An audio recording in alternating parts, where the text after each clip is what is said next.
promo code TGT20 for 20% off your first purchase and free shipping.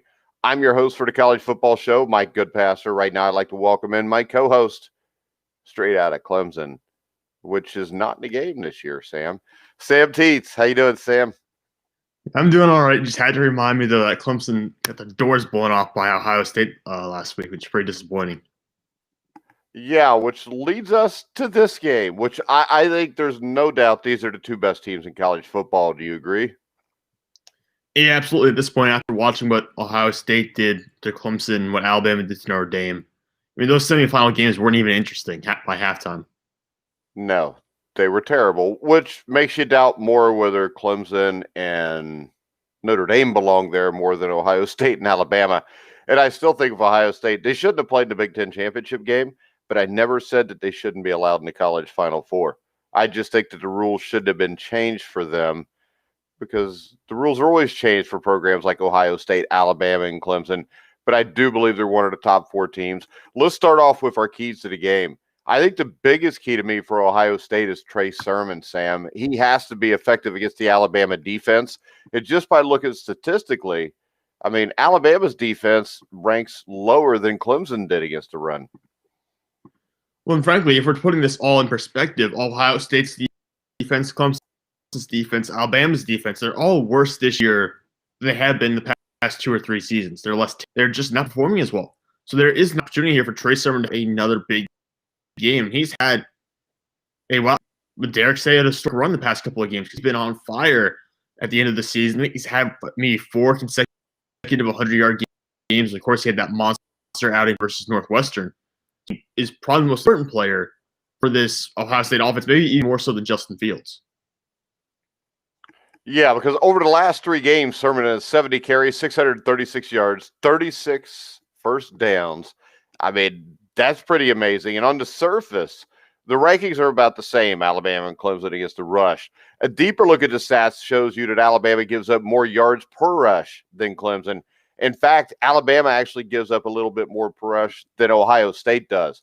This, I think, means a huge opportunity for Ohio State with Trey Sermon running the ball. Well, yeah, he's been dynamic. This is a guy who's playing for draft positioning. He's playing for much more than just the national title here. But he's played Michigan State, hit 112 yards, Northwestern 331, and then Clemson last week 193. And that's not a good Clemson defensive front, but it's a solid defensive front in terms of where it ranks nationally. So being able to do that against Clemson, it makes me very optimistic they can do the same thing or something similar against Alabama. Now, when I look at the passing game for Ohio State, I think for all the talk surrounding Patrick Surtain at quarterback or cornerback, I think the one flaw in his game is a tendency to lose a receiver as he runs routes down the field. I mean, this small flaw, I think, can work to the benefit of Ohio State, as Garrett Wilson might be the better matchup with his speed against Surtain, which would leave Chris Olave to run around and cause havoc for Alabama. So I really think if you combine a solid running game by Sermon, I think you'll get a really good game by Fields, because Surtain is a guy who I does think have some weaknesses. Well, even if Chris Olave matches up against Surtain too, he was the one who beat Clemson deep last game. I think he beat Darion Kendrick, I'm pretty sure, to get over the top for a huge bomb in the second half. This guy has speed as well. He's got 5 100-yard games this season. Only one where he didn't have 100 yards was against Rutgers. And his biggest performances coming against Michigan State, Clemson. I think Olave is a borderline first-round pick in the NFL draft. Some teams might view him that way. I think it's more likely he's going to turn into a second-round pick whenever he gets there. But he's a very talented player who can stretch the field. And I think Justin Fields, based on what we saw, is going to feel very comfortable trying to test. Yeah, and I think the other thing you got to worry about is this. If Trey Sermon starts to run the ball really good and Alabama starts playing that safety down to stop Sermon, I think Justin Fields will definitely find plays over the top to Wilson or Olave. And I think this game is headed to being a shootout. And I think it's going to be a great matchup. Well, I'm hoping it is, because, like I said, we didn't have very much out of the divisional round. Out of the semifinal games. So I'm thinking about the NFL already, but we didn't get much from the semifinal game. So I'm hoping that this turns into a quality matchup, so we at least get something out of these college football playoffs. All right, Sean Wade says he wants Devonta Smith. Devonta Smith Heisman Trophy winner as a wide receiver, and I think he overmatches Wade. And personally, I think this, all things being equal, the difference in the game to me is going to be whether Shaun Wade can handle Devonta Smith or not. And I don't think he can. Shaun Wade does not want Devonta Smith the way he does. I mean, Devonta Smith is so good right now. He's been unstoppable. And frankly, Shaun Wade's game has slipped off very much this season. He's struggled this year. He's seen his draft stock fall from a top 20 prospect to a guy who's now looking at maybe being a top 60 guy. He's had a serious drop-off here, and he hasn't played that well, including against Clemson. Didn't have a fantastic game against the Tigers. So I don't know what Shaun Wade – I know Shaun Wade's confident, obviously, in himself, but realistically, he's not going to match it well. Even if Jalen Waddle plays in this game, I don't think he would match it well against Jalen Waddle on a bad ankle. Yeah, and I think much like the Clemson game, I think the key to the Clemson game for Ohio State was the defense and the way to disguise their coverages. And I think the confusion for Clemson was evident during the game. It caused problems for Trevor Lawrence, and I think it could cause major problems for Mac Jones as well, which could limit the big plays and help Ohio State really have a shot to win this game. Yeah, because Mac Jones is not impeccable. Mac Jones will make mistakes here. It's the issue that he has so many good weapons around him, including a strong offensive line in front of him, that he'll have time to make decisions, he'll have time to make plays. And of course, when you have players as talented as Devonta Smith, and we don't know if Jalen Waddle's going to play or not, just be a feint by Alabama to try to get Ohio State curious or maybe concerned about having to face him. But even without Waddle, there's so many good weapons on Alabama's offense. I view how Ohio State can possibly match up against all of them. Well, how about this, though? I think the way they can match up here is Alabama is going to be playing a backup center in Chris Owens. And the interior defensive line for Ohio State should feast up the middle. Haskell Garrett, Tommy Togiai, or whatever the hell his name is. And that is if both are available, because, of course, you never know with the COVID. But I think that would cause problems for Mac Jones. Jones is less of a mobile quarterback than Trevor Lawrence. And while he does well to take a hit and make a throw, his ability to escape is not what Lawrence's is. This matchup, to me, could be the biggest key of the game, no matter who is playing for the Buckeyes. Alabama has a great offense, but getting to Jones would have a huge impact on OSU's ability to win this game. I think this game is decided on whether the interior line of Alabama can block the interior defensive front of Ohio State. Well, and Haskell Garrett is a very good player and a very, very intriguing draft prospect who's brought this year and gets him early on, maybe the 3 rounds. I think this is very much a similar situation what we saw last night. If you watched the NFL and you watched the Washington-Tampa Bay game, where the best thing Washington could have done was put pressure up the middle and force Tom Brady to try to move around. If you do that to Mac Jones, because he's not a mobile quarterback, he's not going to run. He doesn't even have the same level of mobility as the Justin Fields. Put pressure up the middle, and it automatically throws everything off, and maybe hope you can push him outside a little bit and get your linebackers or edge rushers a shot at bringing Mac Jones down.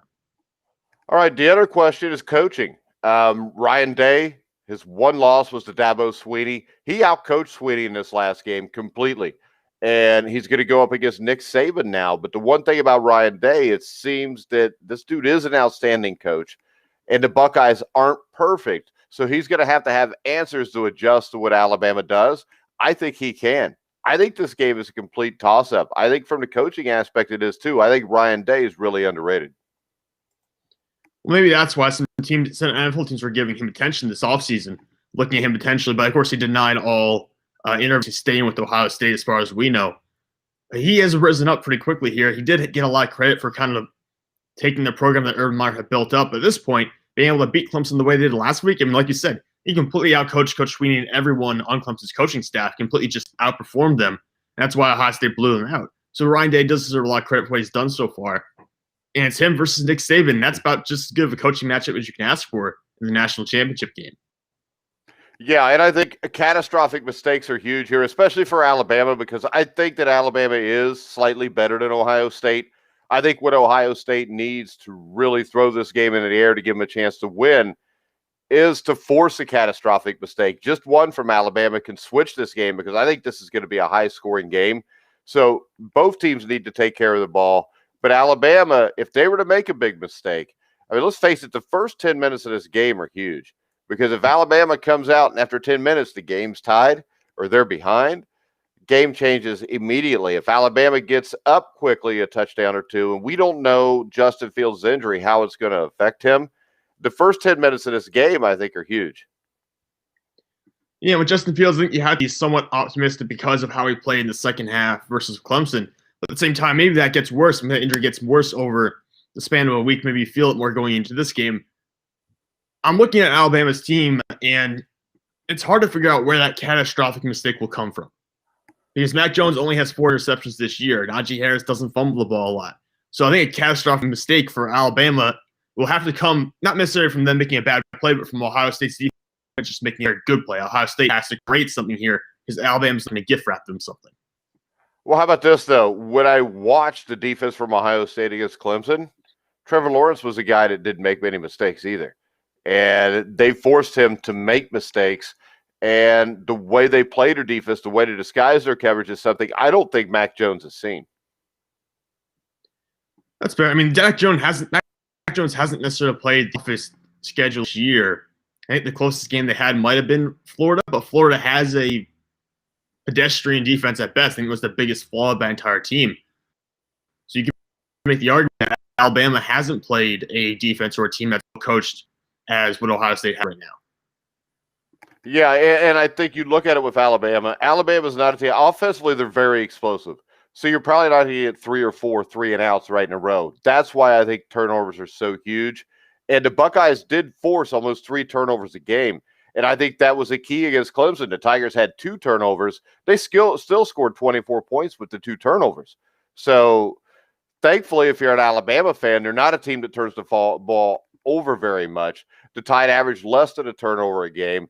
They have to have multiple turnovers in this game, I think, to lose this game. Najee Harris only has 1 fumble. As you said, and that's for his career. Mac Jones has only thrown 4 interceptions this season. But I think it's also safe to say you're playing in a game that is much bigger than a normal game, and a game conducive for people to maybe do things they wouldn't normally do. That's true. I mean, the pressure of the big stage is going to get to some people, but you won't have as many fans there as you ordinarily do, so maybe that lessens it a little bit. Maybe you get a little more settled down because you're not going to have necessarily the sounds or the pressures you would have otherwise from the environment around you. Maybe that plays a role. But like you said, it's the pressure of the national championship game. There are guys like Mac Jones has never played or never been a starter in a national championship game, so maybe that rattles him a little bit to start the game. Maybe if Ohio State comes a sack in the opening drive, maybe that throws him off for the rest of the night. There's always potential for stuff like that to happen, but I would just bet against that because of how well they played this season. Well, I can tell you this. I don't think a crowd affects a game like this. I mean, you're not going to hear it. You don't know that there's not a crowd there when you're playing this game. And if you do, you're probably going to lose the game anyways. Right, because you have to be so locked in and focused, right? That just kind of blurs everything else out. Is that what you're talking about? Yeah. I mean, once a game starts, I mean, the crowd is – if you're the home team, maybe the crowd gives you a little bit of a boost time to time. But overall, I just don't see where the crowd – if the crowd affects you, you were going to lose anyways. Put it that way. No, I understand that because that's something that's should be considered exterior, I guess, when you're on the field. And probably not the biggest thing you have to deal with, especially with Alabama or Ohio State. You need to be focused on that and going through your reads and progressions versus the sound of the crowd around you. All right, real quick, let's look at some of the draft questions from guys that in this. Is Justin Fields now in the conversation to be the number 1 pick? No, let's stop this. I don't think for Trevor Lawrence, I understand there are question marks, and I've admitted this to you the entire time that there are question marks about Trevor Lawrence. But you don't go from being a guy who's considered a generational to falling below Justin Fields because of 1 game. So I think Justin Fields is going to be a top 10 pick. He might be a top 5 pick based on how quarterbacks are valued in the NFL. But this does not mean he's going to be QB1. I certainly think I've had Zach Wilson ahead of him still. I still have Zach Wilson ahead of him as well. I have Justin Fields QB3 right now. And I think that's about where he deserves to be, despite having that great game against Clemson. All right, so what if he does the same thing with bad ribs against Alabama, wins a national championship, and says goes 25 for 30 for 350 yards and 4 touchdowns, leaves a game-winning national championship drive? Do things change then? I think he's QB2. I think you probably have to make him QB2 at that point. I understand that it's just 2 games, so I understand that's not enough. So you would put him ahead of Trevor Lawrence then? I have Trevor Lawrence QB1. I have Zach Wilson QB2. I would move him ahead of Zach Wilson. Zach Wilson is the best quarterback in this draft. Yes, Mike. We know. We know this is how you view Hey, things. wait, this is the thing. How I view things with quarterbacks is usually correct, right? When I gave you crap about ranking Josh Allen and Ryan Tannehill so low the first half of this season, where did you rank them by the end of the season? Pretty high up. Okay, now I'm telling you this. Last week, what we saw from Trevor Lawrence was the issue. I do not think that he adjusts well on the run to coverages that change during the game. I think that Wilson has a huge edge over both of these guys from that. I think he'll turn over the ball less in the NFL. And I think Jacksonville's a scary proposition for anybody to go to, especially if Urban Meyer's the coach, because they've got a lot of holes they've got to fill. You don't know if Urban Meyer can coach in the NFL or not. So, I know Todd McShay moved Wilson over Fields. Do you think that Wilson stays? So you believe Fields may possibly go number 2, or do you think the Jets are going to stay pat, or will the Jets trade out of that pick? I mean, if I'm the Jets, unless I really believe in Sewell, I think Sewell is going to be like a star tackle. I want to put my bookend tackles there, get Mekhi Becton and Sewell there. Unless I believe that he is going to be like a lock-in starter right away, I would probably trade out of that spot. So I believe Sam Darnold has just as much value as Justin Fields. And Greg Rucker's actually in the comments asking if Justin Fields would go to the Patriots. I don't know if he would fall that far, because the Patriots are on the middle of the draft, like 15, 14, somewhere in that range. So I don't know if Fields will be available at that spot. All right, I will say this. I don't see how Justin Fields fits what the New England Patriots want to do on offense, unless they change what they want to do for Fields.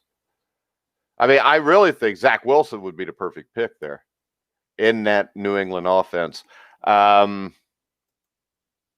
I don't know. And go Browns, Greg.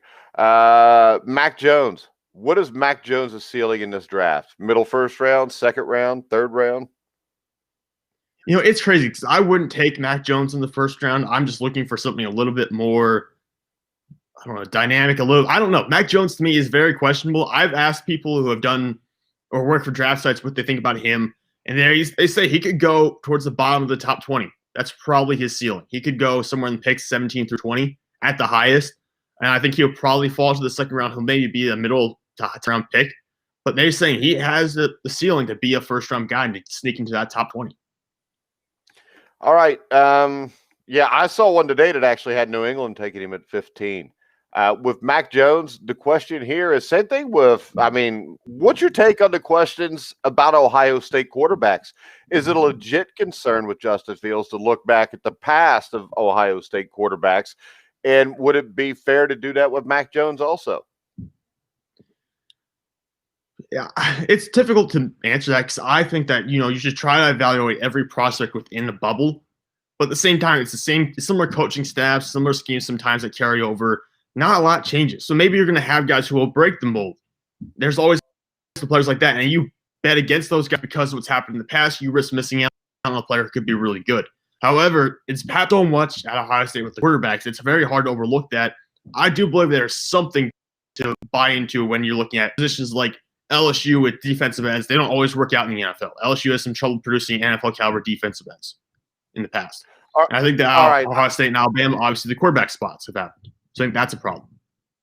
Well, I think there definitely is a problem there. And I think the problem is the style of offense that the teams play.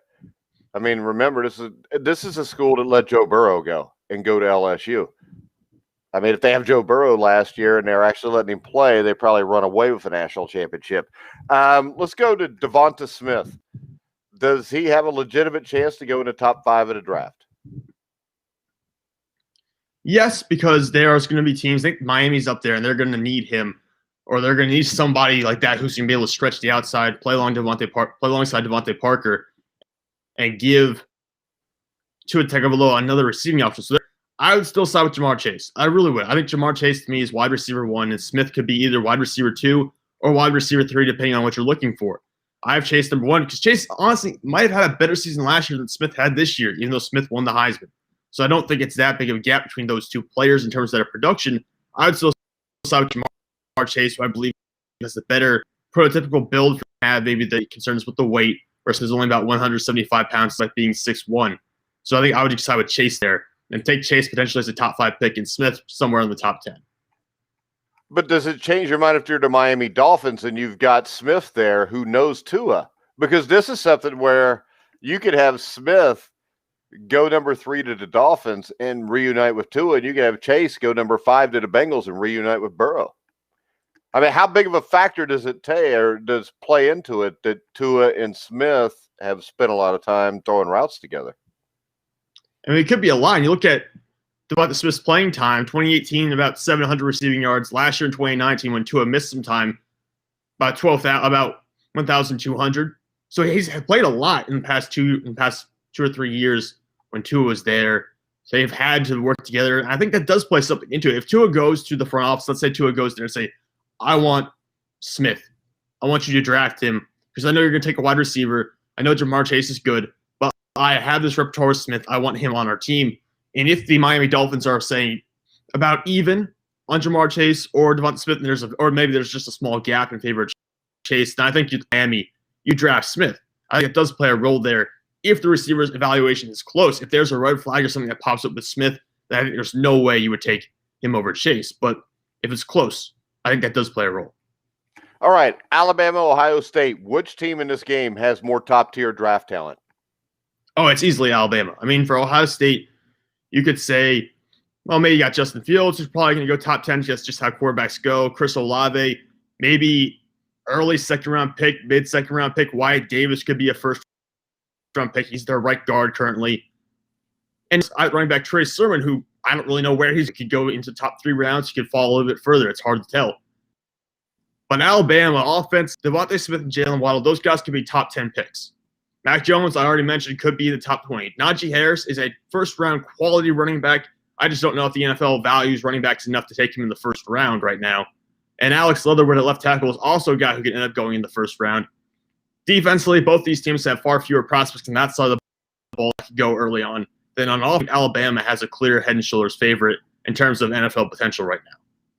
Yeah, I'll tell you another guy you didn't bring up there, and he's not playing in this game, is center Landon Dickerson, which I think is going to make a huge difference in this game, him not being there. Yeah, I would say if you had guys that could be drafted in the first 2 rounds, I'd say there's 8 from Alabama looking at it, maybe 5 from Ohio State. Which is still very good for Ohio State. I just think Alabama is probably in a different class when you're looking at what they put together so far. I didn't mention defensively, you got Patrick Surtain, who's a guy who talks about potentially as being the top cornerback in this draft class. Dylan Moses at linebacker. It's hard to tell what his value will be because he's developing some injuries during his time at Alabama, but in the second round as well. So there's some players there defensively that add to this draft. Alabama on Ohio State's side, maybe Shaun Wade, but we talked about Wade struggled this year, so I don't really know what his value is going into the year. I would have viewed first round pick, but at this point, he might fall to the late second, mid third round. All right, Trey Sermon, Najee Harris. Who's the better running back prospect? I would take Najee Harris because Najee Harris has proven to me that he's a weapon in the passing game. I know Travis Etienne gets all of the attention for what he does in the passing game. I think Najee Harris might be a better receiver. I mean, just watch the way he catches the ball naturally. And I think that if Alabama had run more options for Najee Harris being a receiver out of the backfield, he might have had a better collection of receiving stats and receiving reps than Travis Etienne had. So I think Najee Harris is the more versatile back than Trey Sermon right now. But again, I mean, I only have a limited amount of tape on Sermon from this year and from the past couple of years. He's never been a workhorse back during a full, 11 or 12 games. I have less to say about him. All right, how high does Patrick Surtain go? Patrick Surtain, I've got a little bit. I'm working on a mock draft right now. I'll look at where I put him down, but I think he could go as high as the top 10 because of the teams that are up there. I mean, Dallas is at number 10 right now. Dallas needs cornerback help. Denver is at number 9. Denver could use corner help. Carolina at 8. Detroit at 7. Philadelphia at 6. All those guys could use cornerback help. So I think the idea that he would sneak out of the top 10 would be crazy unless there's something that comes up in the pre-draft process that there's either character issues or there's concern with an injury or something like that. Well, I think the testing at the combine shouldn't make a difference, but it will also with him. If you watch his tape, Surtain has tremendous instincts, fundamentally sound as any cornerback in the country. I think you could see him go as high as number 8 to Carolina even. Yeah, I think that's totally optional. And it would be funny, though, if if Cincinnati, a team infamous for taking corners and not having them necessarily work out, if Cincinnati went and took them at 5, so I know you've got some guys taken there, like Darquez Denard. I think you have William Jackson still on the roster right now, but you've taken those guys were in the 20s, though. I think those guys were all in the 20s. Yeah, I do view Surtain as I do view Surtain as the top corner in the draft, though. I think it's probably between him and Caleb Farley from Virginia Tech, who hasn't played this year, so there may be some concerns there because he took a year off. He sat out the season. I think that means that Surtain is clearly cornerback 1 in this coming draft. All right, who's your favorite under-the-radar NFL draft prospect in this game? Oh, in this game? I think Sermon, honestly. I mean, it's hard to say that Sermon's under the radar after what he's done the past 3 weeks, but there's not as much hype around him still, despite what he's done, as opposed to someone like Najee Harris or Travis Etienne. Those guys are listed as running back 1 and 2 right now, in whatever order you want to put them in.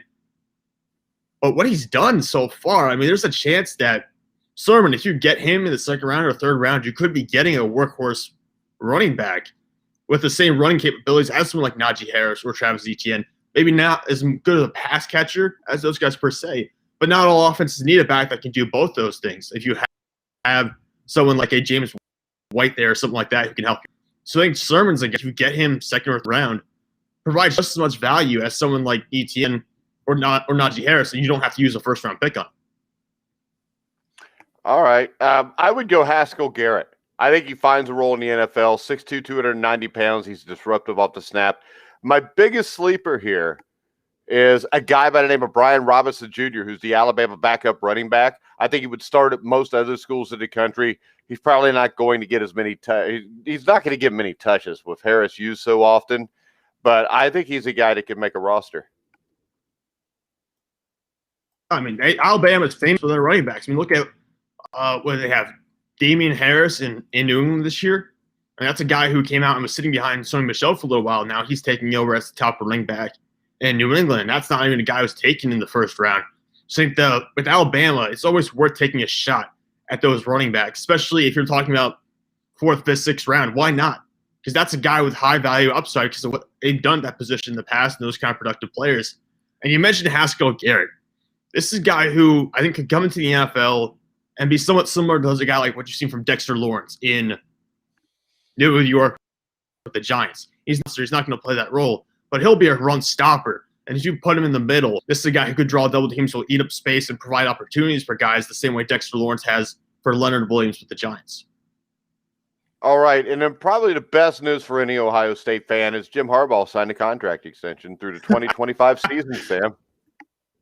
Yeah, 2025. I mean, they're looking forward to a long way. I think the buyout's lower, so there's an option like he doesn't perform well, the buyout's much lower than for his current deal or whatever. But 2025, I mean, that's a heck of an extension. I was surprised it went that far ahead. I thought there was an option they would give him an extension, but I never thought it would go that far into the future. All right, what's your prediction? Ohio State versus Alabama? Give me Alabama. I just think they have enough talent there that they'll be able to just brute force this at some point versus Ohio State. I am looking forward to a high-scoring close game because, like I said, we need a good game here in the playoffs. I'm going to say give me 38 Alabama to 35 Ohio State. All right, I'm going to say Alabama 41, Ohio State 27. I think Mac Jones is going to have a huge game. I don't think the Ohio State secondary is that good. The only thing that worries me here, like I said, is the interior of the Alabama offensive line being able to block the interior of the Ohio State defensive line.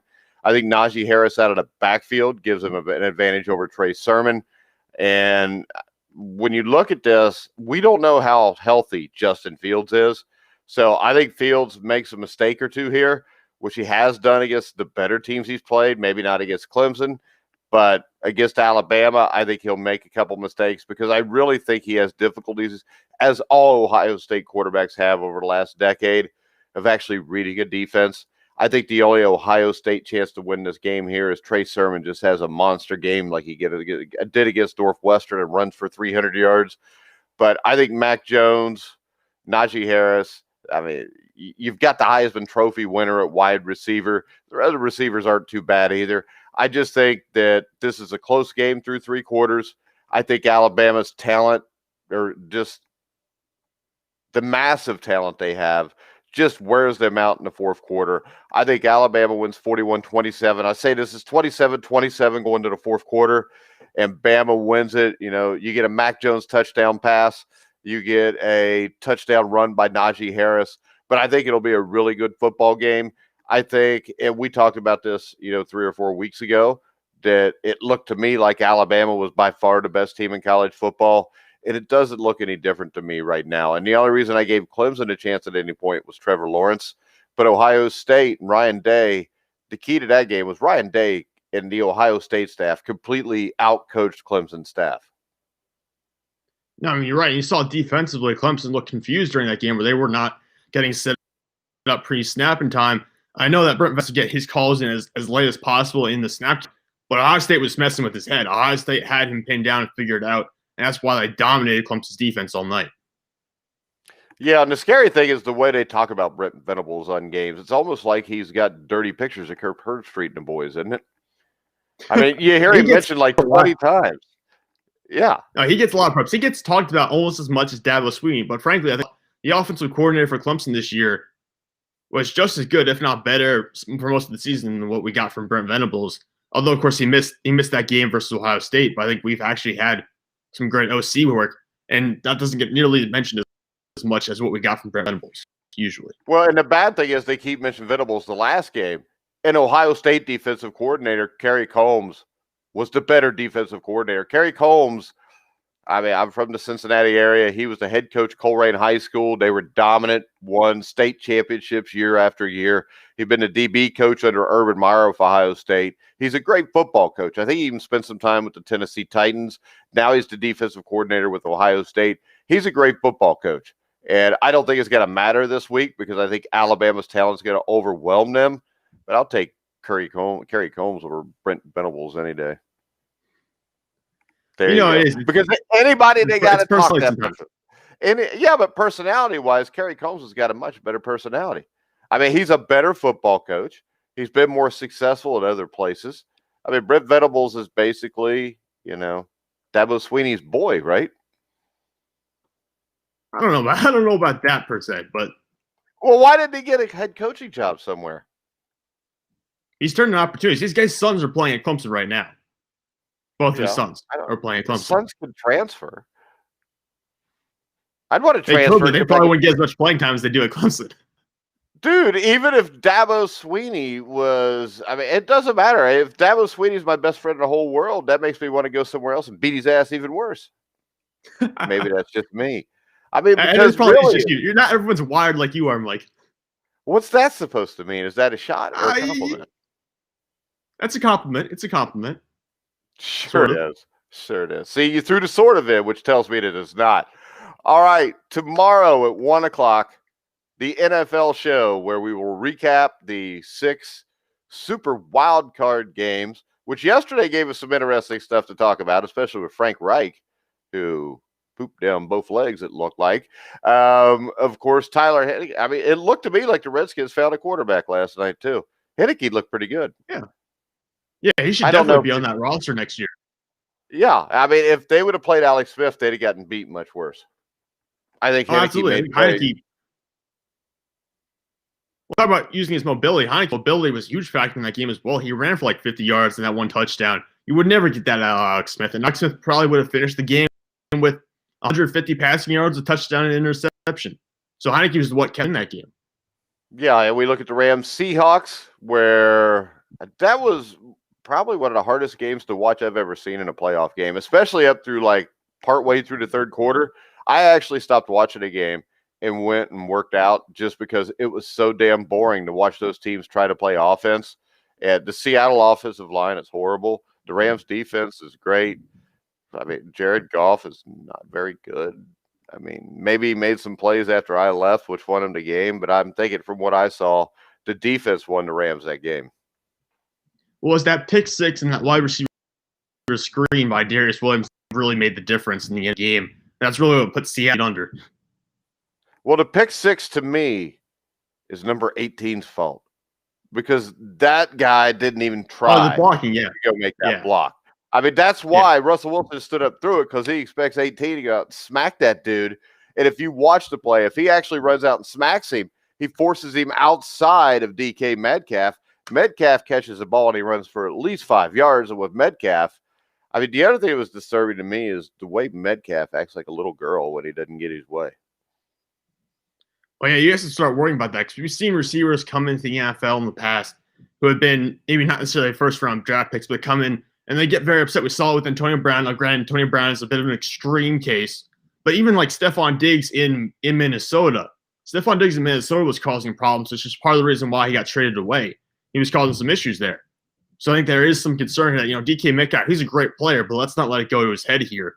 And he did have like 98 yards and 2 touchdowns, so I don't know why he's so upset. Yeah. Are there any hey, Greg Gorecki, you have a great day also. Are there any Cleveland Browns that will be eligible to play tonight? Or is this going to be the Steelers just playing amongst themselves? Well, no, they're going to have Ronnie Harrison at safety, who originally I thought tested positive and would be unavailable. He's actually going to be okay. It was a false positive, so he's going to be playing tonight. So they have more players than I think they were expecting. They also have backup tight end Harrison Bryant's going to be available as well. Yeah. Well, the Cleveland Browns are still the Cleveland Browns. So yeah, that's what worries me. In 2015, the Bengals were a lot better than the Steelers. Didn't matter. The Bengals were still the Bengals. All right, guys, we are going to wrap it up. You can follow Sam Teets at SamTeets33. Make sure you check out the Sam and Sam show also, which was on Friday night, where they incessantly talk about hockey. And I could just tell how enthused you are to talk hockey, Sam. Yeah, could you see it just on my face? I totally understood everything that Sam McGinnis was talking about. Yeah, it was almost like he was speaking German and you were speaking English. All right, we're going to go ahead. We're going to wrap it up. We'll be back tomorrow at 1 o'clock with the NFL show and a brand new sponsor for the NFL show. But for now, you can go to Manscaped, use promo code TGT20, 20% off your first purchase and free shipping. So for Sam Teets, I'm Mike Goodpastor. Make sure you go to Rockfin. You've been listening to The Grueling Truth.